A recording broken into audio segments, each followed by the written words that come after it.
Hi everyone. I am Key, and this is the channel where I yap. And this is Mocha. She is our special guest, and she's going to be sitting with us while we talk trash today. Basically, I'm just going to be talking about these out of touch influencers, and I'm also going to be talking about people's negative just reactions in general to influencers nowadays. But first things first, if this is your first time seeing my face, go ahead and hit the like button and subscribe so you can see more of me. Thank you. All right, first things first, what in the heck is going on? Everybody and their mom is an influencer now. And I'm not talking about people just making content anymore. I'm talking about people literally being walking advertisements.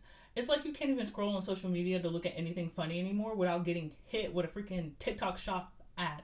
It is ridiculous. It's just like shop, shop, shop, buy, buy, buy, Amazon storefront. And honestly, a lot of it is getting very tiresome. And people are getting tired of it, rightfully so. I mean, how are you going to get on here and tell me, oh my god, I'm so obsessed. This is my favorite lip balm. But you told me that last week and the week before that. Oh, link in my Amazon storefront. And it's honestly kind of like shitty because they prey on the insecurities of their followers, and these people literally have like tweakments and surgeries, and they use AI filtering and edits and stuff like that, and then they get on the internet and they sell you a product that they're literally being paid to advertise. And a lot of the times they don't directly disclose that they're advertising this to you. They'll literally link it in their Amazon storefront. And the sad thing about it is, if you see a girl who looks very lovely and she has on a two-piece set, obviously you're going to want that two-piece set. So what do? You're going, oh my gosh, girly, where did you get that two-piece set? Like, put us on. And she's like, oh my gosh, link in my Amazon storefront. And you run over to her Amazon storefront, you click it, she get paid, you get the leggings, and it looks nothing like the advertisement. And a lot of it is because people can be a little bit delusional, in my opinion. I mean, this girl, obviously, she has like one in a million type of body, and no offense, you don't look like that. So why did you think you were going to get the leggings and look like the girl that's advertising the leggings? Meanwhile, she done had a BBL. Or you're following a fitness girl who go to Pilates, she drink her matcha. You don't do any of that. You barely drink water, but you go and buy the leggings and you're upset because you think that you're going to look like this girl. Now, let's talk about the responsibility that people have in the hand of influencers. Honestly, the influencers have just as much like power as we give them. And when you sit here and you constantly buy products, the new it girl thing, the new it girl routine, the new shower routine, you know what I'm saying, the new trend, when you buy into that because you want to fit in, it gives these influencers and these companies more incentive to keep pushing you this like BS product, like whole entire thing. And honestly, people are getting sick of it. But also, are they though? Because they keep clicking, they keep engaging, and they keep buying. I thought everybody was broke. I thought everybody ain't had no money. I thought we were in a recession. So why are y'all literally shopping from influencers right now and then complaining that influencers only sell you products?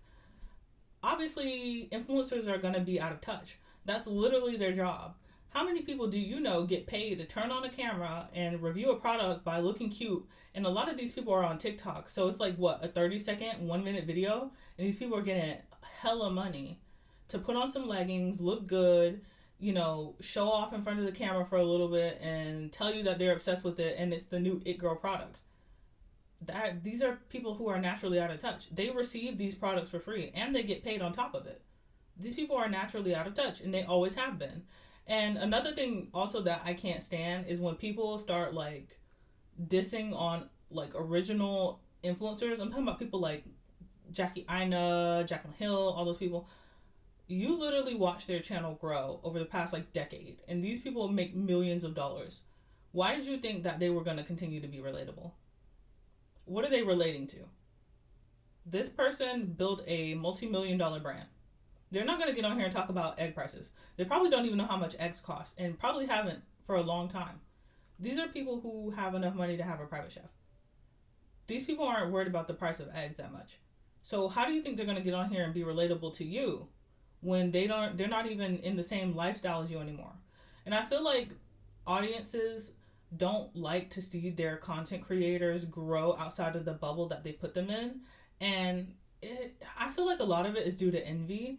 Like, you get jealous watching the people grow to a specific level, and you feel like, one, you watch them grow, but you haven't really got to that level yet. And it makes you feel upset because you've invested time into their channel, and therefore you feel like you've like built their platform and you built them, right? And then when you can no longer relate to them, and when watching them reminds you of your own reality, you can get a little bit bitter. And I can get that, but at the end of the day, how relatable can you expect somebody to be when they started off with like 25,000 subscribers and now they have like 3 million and they've had millions of subscribers for years now? How are you expecting them to be in touch? If you had Louis Vuitton and Chanel and Gucci, you would want to show people too. If you had Louis Vuitton, Chanel, and Gucci, you would feel good too. A lot of y'all want that, but can't have it. So you get on the internet and you get mad at influencers for showing that when you can't afford eggs, which to an extent that's understandable. But at the end of the day, you can't expect people to falsify their life to appease you, especially when you put them on this pedestal. That's the part that low key is like, eh. And another thing too is when people like, oh my god, try being an influencer for a day. That is so, that statement is tone deaf. However, people don't understand the amount of like hard work that actually does go into being a successful influencer, especially someone with a huge platform, and being able to sustain it over a period of years and make it lucrative. That's actually, for some people, it requires a lot of hard work. I mean, y'all don't even get up and brush your teeth all the time. Some of y'all forget to drink water. Some of y'all don't work out. Some of y'all don't wash your face, right? Some of y'all haven't even gotten to do those tasks that you've been putting off for weeks now. Didn't you say you were going to go ahead and hit that return for that Amazon thing that you bought? Did you do that yet? You didn't, right? So imagine having to get on the internet, put yourself out there, curate constant content that people want to see. You have to film it, you have to make it aesthetic, you have to sit there, you have to edit it, okay? And then also you have to plan this out. You also have to have the resources to make this happen. Not just the monetary resources, but you also have to have the time resources. And a lot of people are working jobs and they don't have time to be influencers. And that's just the truth. And that's another reason why influencers in general are just like, a lot of them have a predisposition to have a certain amount of financial stability before they even start their platforms. And that's just honesty. And you guys are like, well, they get sent products. They get paid for this. But what about before then, when you have to build the channel? Y'all don't think about that. And once you build the channel, you have to maintain it. People aren't just going to keep following you and liking your content, especially when you likely make generic content that somebody can scroll and see 100 times on TikTok. This is short form content a lot of times. What, 30-second video, 20-second video, 1-minute video? You got to engage your viewers and keep them engaged. And building a platform is not easy. It takes a lot of hard work and consistency. You have to have charisma. Nobody's going to watch you if you're boring. If you can't make people laugh, if you can't be relatable, if you can't, market yourself a particular way to what people want to see in alignment with the type of content that you make, you won't get viewers. And let's be honest, a lot of people complain about not seeing authentic content, but y'all don't watch that. In the first few seconds, we can see analytics.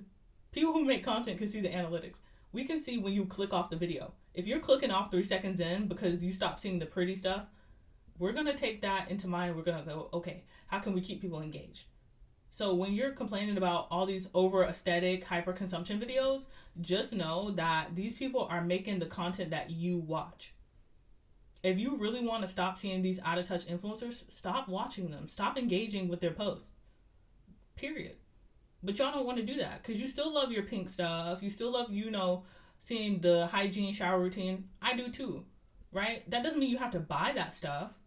It's good to watch, but don't get on here and go, oh, like, this is so hard to touch. Like, I'm so tired of these overconsumption influencers and stuff like that. And you're still watching them. That's the stuff y'all like to see. Y'all like it when you see somebody buy a new handbag because you're envisioning yourself buying a new handbag. You're living vicariously through these influencers and their platforms, right? So when you say that influencers are out of touch, yeah, they are, and they always have been, and I think they always will be. When they first start off their channels, I feel like they're obviously relatable because they're just everyday people. But once their platform elevates to like a certain level of success and being lucrative, it's hard for them to kind of like stay in that niche or that like relativity that their audience first loved them for. And honestly, that's totally understandable. Um, but those are just my thoughts and my opinions. Let me know how you feel in the comment section. Let me know if you guys have anything that I missed and want me to talk about in another video. And as always, thank you so much for watching. Bye.